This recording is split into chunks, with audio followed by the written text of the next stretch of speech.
2009-এ যে নিয়োগ প্রক্রিয়া অনেক টালবাহানার পরে একবার ক্যান্সেল হয়ে যায় পুরো, পরে নিয়োগ প্রক্রিয়া হয়, অনেক মামলার মধ্য দিয়ে পরবর্তীকালে আবার প্যানেল বের করতে হয়। সেখানেও অনেক দুর্নীতির অভিযোগ ছিল, অনেক কম মার্কস পাওয়া সবাই চাকরিতে জয়েন করেছে বলে অভিযোগ ছিল। সেই প্যানেলের উপরেও পরবর্তীকালে নানা মামলা হয়েছে এবং মামলাগুলো চলছিল। তো রিসেন্ট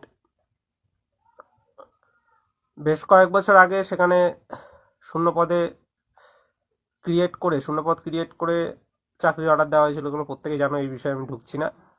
তো তারপরে অনেকে চাকরিও হয়, কিন্তু সেখানেও দেখা যাচ্ছে গলদ দেখা যাচ্ছে এবং পরে আবার মামলা হয়। আবার বর্তমানে বিভিন্ন যে অর্ডারগুলো হলো যে সবাইকে মামলাকারী প্রত্যেককে নিয়োগ করে দিতে হবে, তো সেখানে দাঁড়িয়ে যারা যারা বর্তমানে এখন বঞ্চিত, যে বর্তমানে যে বিষয়টা হচ্ছে, যারা একটা নির্দিষ্ট ডেটের মধ্যে, নির্দিষ্ট তারিখের মধ্যে যারা মামলা করেছেন, শুধুমাত্র তাদেরকেই চাকরি দেওয়ার নির্দেশ দেওয়া হয়েছে সেই মামলাগুলোতে। এবং এটা সব যে কটা জেলা ছিল সব জেলায় একই অর্ডার করা হয়েছে। এক একটা জেলায় এক একটা তারিখ নির্দিষ্ট করে দেওয়া হয়েছে যে এই তারিখের মধ্যে যারা যারা মামলা করেছো, সে আপনার মার্কস যাই থাকুক, কেউ 10 থাকুক, কারোর 11 থাকুক, কারোর 30 থাকুক, কারোর 35 থাকুক, যাই থাকুক সবাইকে চাকরি দিয়ে দিতে হবে। মানে খুবই একটা সাংবিধানিক একটা কোর্ট সেটা এইরকম একটা রায় দিয়ে দিয়েছে। তো সেটা দুর্ভাগ্যজনক, কিছু করার নেই। তো সেই রায়ে অনেকে বঞ্চিত হয়েছেন।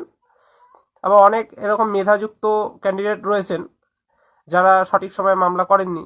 তারা যখন পরে মামলা করেছেন, ফাইল করেছেন যে আমিও তো এরকম ক্যান্ডিডেট, আমাকেও সেম রিলিফ দেওয়া হোক, আমি নির্দিষ্ট তারিখের মধ্যে মামলা করতে পারিনি, তো তাদের মামলা খারিজ হয়ে গেছে সিঙ্গেল বেঞ্চে।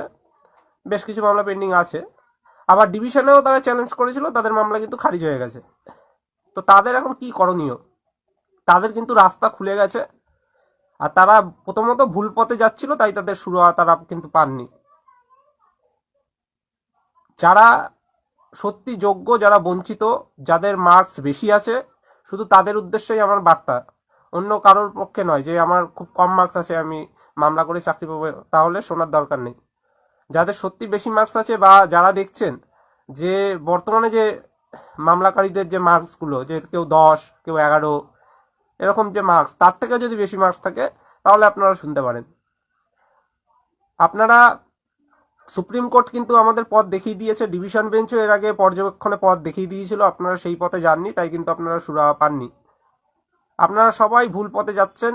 যে আমাদেরও যে কাট অফ ডেটটা ঠিক করে দেওয়া হয়েছে, যে এক একটা জেলার ক্ষেত্রে যে এই তারিখের মধ্যে মামলা করলেই চাকরি, তো সেই কাট অফ ডেটটা বাড়ানো হোক, এই পথে গিয়ে কিন্তু হবে না।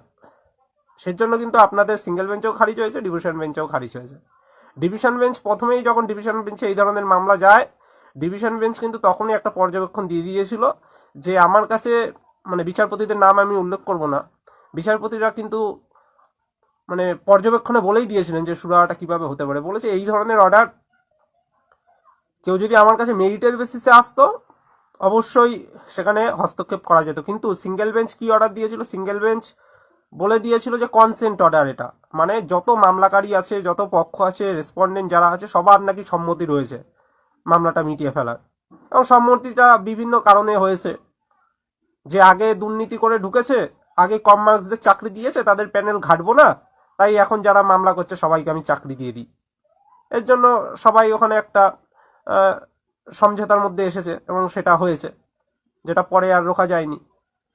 তো তখন ডিভিশন বেঞ্চ কিন্তু উল্লেখ করে দিয়েছিল, যেহেতু যেই অর্ডারের বলে এদের চাকরি হচ্ছে, সেই অর্ডারে পরিষ্কারভাবে লেখা রয়েছে যে এটা দুর্নীতি প্রচুর রয়েছে, এই প্যানেলে দুর্নীতি আলাদা করা যাচ্ছে না, উল্লেখ রয়েছে।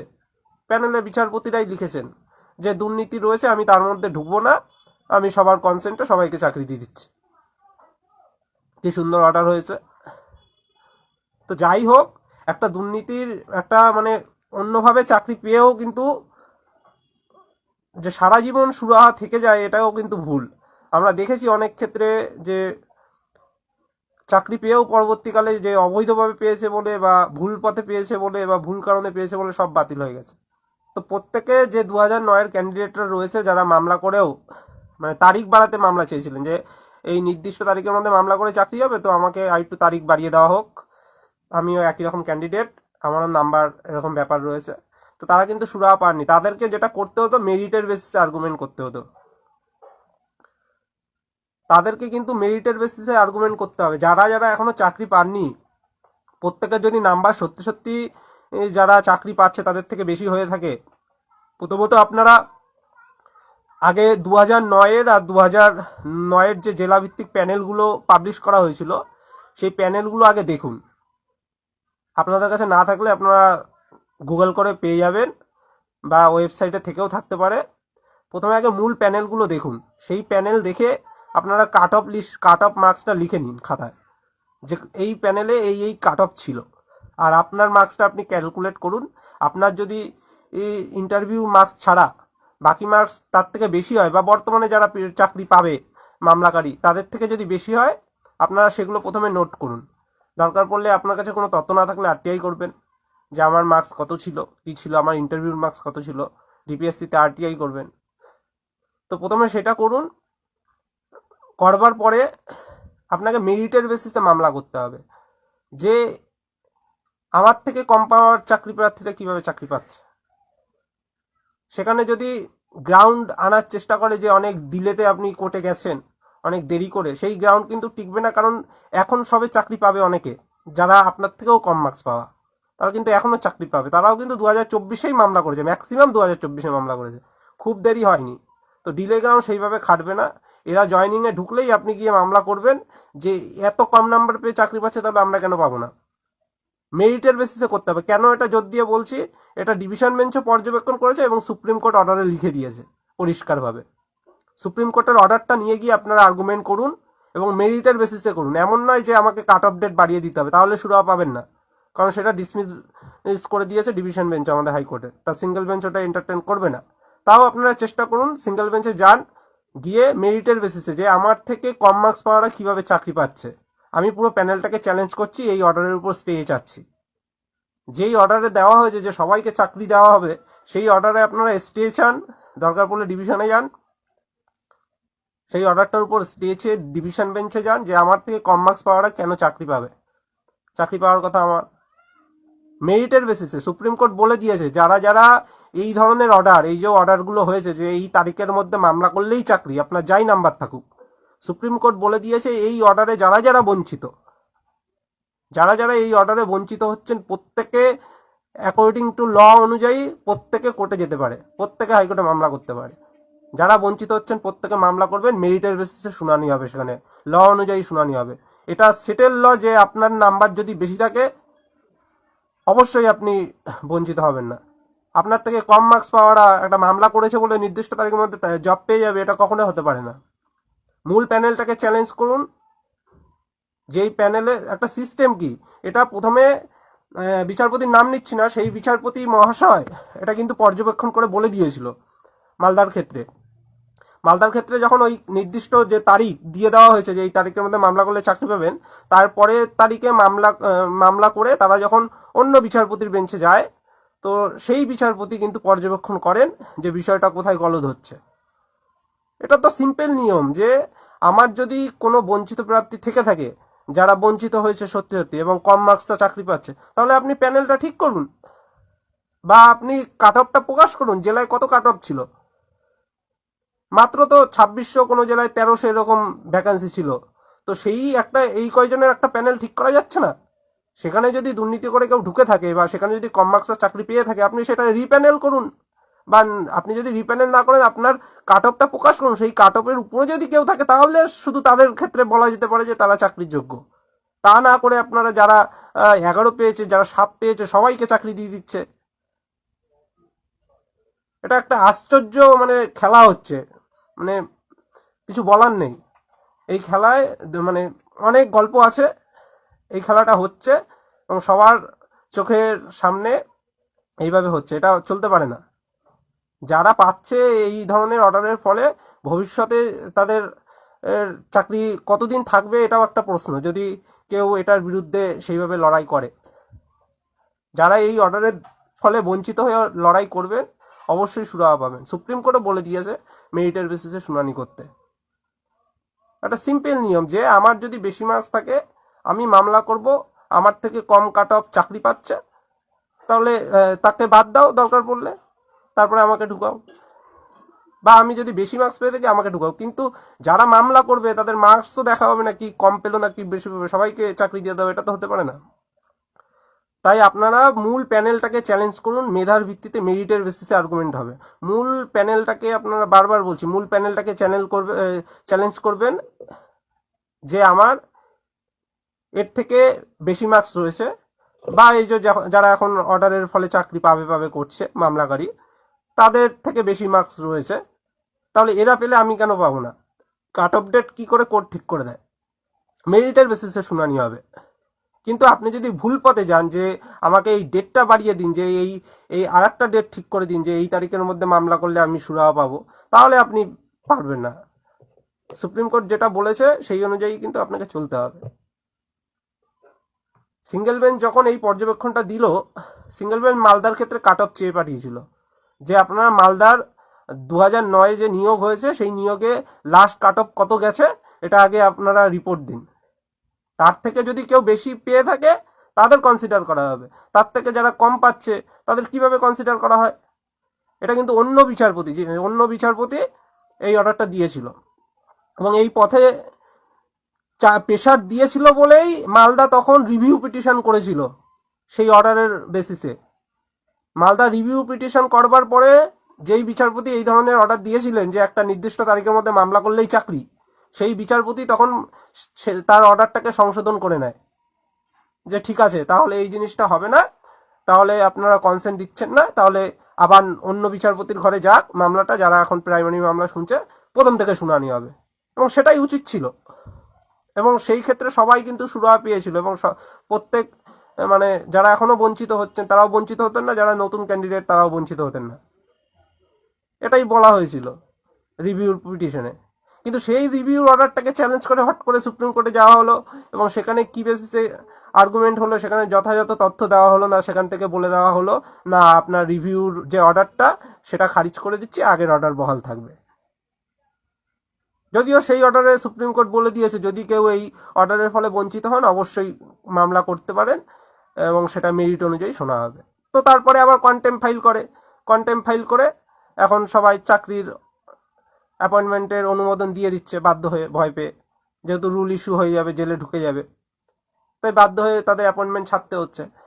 কিন্তু যারা এখনও চাকরি পাননি, যারা নির্দিষ্ট ডেটের মধ্যে মামলা করেননি, তাদেরকে বলবো আপনারা কোর্টে যান, সিঙ্গেলে সুরাহা না করলে ডিভিশনে যাবেন, তারপরে সুপ্রিম কোর্টে যাবেন, শেষ পর্যন্ত লড়তে হবে। আপনার যদি বেশি মার্কস থেকে থাকে আপনারা মামলা যান, সুপ্রিম কোর্টের অর্ডারটা নিয়ে যান যে সুপ্রিম কোর্ট বলে দিয়েছে আমাকে, আমি যদি বঞ্চিত হই আমার মামলা শুনতে হবে, এবং মেরিটের বেসিসে শুনতে হবে। আমার যদি বেশি মার্কস থাকে আমাকে চাকরি দিতে হবে, আমার থেকে কম মার্কসদের বাদ দিতে হবে, দরকার পড়লে আমাকে মূল প্যানেল আবার রিপ্যানেল করতে হবে। রিসেন্ট সুপ্রিম কোর্ট দুজন বিচারপতি আপনারা দেখেছেন যে ফেসবুকে ঘোরাঘুরি করছে জাজমেন্ট, যে ঝাড়খণ্ডের ক্ষেত্রে 2010 সালের নিয়োগ বাদ দিয়ে দিয়েছে, পুরো প্যানেল বাদ, 2010 না 11। এসএসসির মামলা আপনারা দেখছেন, আমাদের ডিভিশন বেঞ্চের রায় তো এখনো রয়েছে, তারপরে সুপ্রিম কোর্টের রায় দেবে কদিন বাদে, যেখানে মানে মাত্র 2600 ভ্যাকান্সি, আর একটা জেলায় 1300-র মতো ভ্যাকান্সি, সেখানে আপনারা দুর্নীতি চিহ্নিত করতে পারছেন না। এটা ছেলে খেলা হচ্ছে। দুর্নীতি চিহ্নিত করতে পারছি না বলেই আমরা যতজন মামলা করবে সবাইকে নিয়োগ দিয়ে দেবো। উত্তর 24 পরগনা বলছে 900 জনকে নিয়োগ দিয়ে দেবো, প্রায় 2600 জনের মধ্যে 900 জনকে আবার নতুন করে আমি নিয়োগ দিয়ে দেবো, যে দুর্নীতি বাঁচা যাচ্ছে না। এটা কোনো কথা হলো? মানে এখানে একটা বড় খেলা রয়েছে, আমরা তো যাই মানে শিক্ষা দপ্তরগুলোতে আধিকারিকদের সাথে বিভিন্ন কথাও বলি, তো অ্যাডভোকেটদের সাথে কথা বলি, তো সব বুঝতে পারছি এখানে একটা বড় খেলা রয়েছে। যাই হোক, এখন চাকরি পেয়ে গেলেই যে শুরু হয়ে গেলো এরকম নয়, কবে সঠিক রায় আসবে তখন সব চাকরি চলে যাবে, আবার তখন আরও বিপদে পড়বে অনেকে চাকরি পাওয়ার পর অনেকে লোন টোন নেয়, তখন আরও বিপদে পড়বে হুট করে চাকরি চলে গেলে। যারা এখনো সত্যি যারা চাকরি পাচ্ছে তাদের মধ্যে অনেকেই যোগ্য, এমন নয় যে তারা সবাই অযোগ্য, তাদের অনেকেরই মার্কস ভালো, 30-এর উপরে দেখেছি আমি, যাদের কাট অফের থেকে বেশি, তারা পাওয়ার যোগ্য। দরকার পড়লে যারা আগে পেয়েছে কম মার্কসে তাদের বাদ দিয়ে তাদের ঢুকাক, সেটাও হয়, বা তাছাড়া তাদের যদি শুধু কনসিডার করে কাট অফের উপরে, তাও একটা মানা যায়। কিন্তু যারাই মামলা করবে, 10 পেয়ে রয়েছে, কেউ কেউ 7 পেয়ে রয়েছে, সবাইকে চাকরি দেওয়ার অর্ডার কিভাবে হতে পারে? এটাকে আপনারা চ্যালেঞ্জ করুন, মেধার ভিত্তিতে করুন। আগের দিনও একটা মামলার ক্ষেত্রে, মামলাটা পরে ফাইল করা হয়েছে নির্দিষ্ট তারিখে, ফিরদৌস বাবু আর্গুমেন্ট করছিলেন। এবার দেখা যাক সেই মামলাগুলোতেও কি হয় পরবর্তীকালে। তারা এখন যদিও অন্য বেসিসে মামলা করা রয়েছে। তো আপনারা অ্যাডভোকেটদের সাথে কথা বলুন, বা আপনারা যদি মানে আগ্রহ থাকে, লড়বার ইচ্ছা থাকে, নিজেরা গ্রুপ করুন যারা বঞ্চিত আছেন, আর দরকার পড়লে আমাদের সাথে কথা বলুন, সমস্ত সহযোগিতা করা হবে। সুপ্রিম কোর্টের অর্ডার রয়েছে, কোনো ভয় পাবার কিচ্ছু নেই। সুপ্রিম কোর্ট বলে দিয়েছে মেধার, মানে কেউ বঞ্চিত হলে ওই অর্ডারে মেধার ভিত্তিতে শুনানি হবে। তাই বলবো, যাদের যাদের এরকম বেশি মার্কস রয়েছে, যারা যারা দেখছেন যে মামলাকারীরা আপনার থেকে কম মার্কস কিন্তু চাকরি পাচ্ছে, সেটাকে চ্যালেঞ্জ করবেন। সেও তো এখনই চাকরি পাচ্ছে, সে তো অনেক দিন ধরে চাকরি করছে না, সে তো এখন রিসেন্ট চাকরি পাবে পাবে করছে। সেটাকে চ্যালেঞ্জ করবেন যে এ কীভাবে চাকরি পায়, এর থেকে বেশি মার্কস আমার রয়েছে, মেরিটের বেসিসে শুনানি হোক। মূল প্যানেলটাকে চ্যালেঞ্জ করবেন প্রথমে, যে আমার বেশি মার্কস, কম মার্কসটা কীভাবে চাকরি করছে। হয় আমাকে প্রথমত ডিভিশনে যদি প্রথমেই টার্গেট নেন, তাহলে ওটাকে স্টে চাইতে হবে, যে এই অর্ডারের উপর স্টে দেওয়া হোক, মেরিটের বেসিসে শুনানি হোক। যদি সেই জেলার কাট অফ প্রকাশ করা হোক, সেই কাট অফের যদি বেশি মার্কস থাকে তারা কনসিডার হবে, আর যারা কম মার্কস চাকরি করছে তাদের বাদ দিতে হবে, রিপ্যানেল করতে হবে। এরকম আর্গুমেন্ট রেখে আপনারা মামলা করুন। আপনারা যদি শুধু মামলা করেন যে না একটা তারিখটাকে বাড়িয়ে দিতে হবে নির্দিষ্ট তারিখ, তাহলে কোনো দিনও সুরাহা পাবেন না। মেরিটের বেসিসে মামলা করুন। 2009-এর ক্ষেত্রে আমি যেটা বলছি সেটা হচ্ছে আপাতত উত্তর 24 পরগনা এবং মালদা। বাকি জেলারা এখনই রেসপন্স করবে। উত্তর 24 পরগনা, মালদা, হাওড়া। দক্ষিণ 24 পরগনা সুপ্রিম কোর্টে রয়েছে। সুপ্রিম কোর্টে এই পয়েন্টটাই আটকে রয়েছে। সুপ্রিম কোর্টে যারা মামলা করেছে তারা বলছে আমাদের থেকে কম মার্কসে কীভাবে চাকরি পেল, সেজন্য দক্ষিণ 24 পরগনা আটকে রেখেছে। দক্ষিণ 24 পরগনা এরকম ঘোটালা করতে পারেনি হাইকোর্টে। হাইকোর্টে থেকে যে এরকম একটা রায় বের করে নেওয়া যে এই তারিখের মধ্যে যারা মামলা করেছে সবাই চাকরি, 10 পাও 11 পাও, এটা করতে পারেনি। দক্ষিণ 24 পরগনা সুপ্রিম কোর্টে রয়েছে। আর মেন আন্দোলন দক্ষিণ 24 পরগনায় একমাত্র কোর্ট ছিল, এখনও করে, 2009 বঞ্চিত বলে। কিন্তু বাকিরা মামলা করে রেখেছিল, তারা একটা অর্ডার পেয়েছে, এবং অর্ডারের বলে এখন আপাতত সুরাহা পেয়েছে, চাকরি পাবে। তাদের মধ্যে অনেক যোগ্য আছে অবশ্যই, কিন্তু সবাই যোগ্য নয়, এটা মানা যায় না। যারা বেশি মার্কস রয়েছে তাদের মধ্যে অবশ্যই স্বাগত, তারা যোগ্য, এবং তাদেরও উচিত যে এই যে প্রসেসে তারা চাকরিটা পাচ্ছে এটা যেন আরও মানে মজবুত মজবুত প্রক্রিয়ার মধ্যে দিয়ে হয়। নাহলে পরে যখন এই এই অর্ডারগুলো আবার ঘেটে গেলে তখন তাদেরও আবার চাকরি নিয়ে টানাটানি হবে। যেইভাবেই চাকরি পাও সঠিকভাবে পাও, সঠিক পদ্ধতিতে পাও, যেটা নিয়ম রয়েছে সেই অনুযায়ী পাওয়াই ভালো। তো যারা যারা এরকম ক্যান্ডিডেটদের চেনেন, যারা অনেকেই মামলা করেছে, আমি তো দেখি প্রতিদিন অনেকের মামলা এখনও পেন্ডিং আছে, যারা ওই নির্দিষ্ট তারিখের পরে মামলা করেছিল তারাও এরকম রিলিফ চাচ্ছে। তো তারা তো অবশ্যই আর্গুমেন্টগুলো করবে, তাদের সাথেও শেয়ার করবেন, এবং যারা এখনও করেনি বা করতে ইচ্ছুক তাদের সাথে শেয়ার করবেন বিষয়টা। আর সুপ্রিম কোর্টের অর্ডার যাদের যাদের লাগবে আমার কাছ থেকে চেয়ে নেবেন, সুপ্রিম কোর্টের অর্ডারটা দিয়ে দেবো। সুপ্রিম কোর্ট বলে দিয়েছে 2009-এর এই যে অর্ডারগুলো হয়েছে হাইকোর্টে, যে নির্দিষ্ট তারিখের মধ্যে মামলা করলেই চাকরি, এই অর্ডারের ফলে যারা যারা বঞ্চিত হচ্ছেন প্রত্যেকে মেরিটের বেসিসে মামলা করে শুনানি করাতে পারেন। সেই সুপ্রিম কোর্টের অর্ডার দিয়ে দেবো, সেই সুপ্রিম কোর্টের অর্ডার রেখে আপনারা কিন্তু মামলা করুন। একদিন না একদিন ঠিক পাবেন, এমন নয় যে এরা চাকরি পেয়ে যাচ্ছে বলে পেয়ে গেল। এটা চলবে, এটা অনেক দিন চলবে। কোনো একটা ভুল প্রসেসের মধ্যে দিয়ে কেউ করবে, সেটা মেনে নেওয়া যায় না। একদিন না একদিন সমাপ্তি হবে, সঠিকভাবে রায় হবে, এটুকানি। আরও কিছু জানার থাকলে বলবেন, পরে বিস্তারিত আবার জানিয়ে দেওয়া হবে। নমস্কার।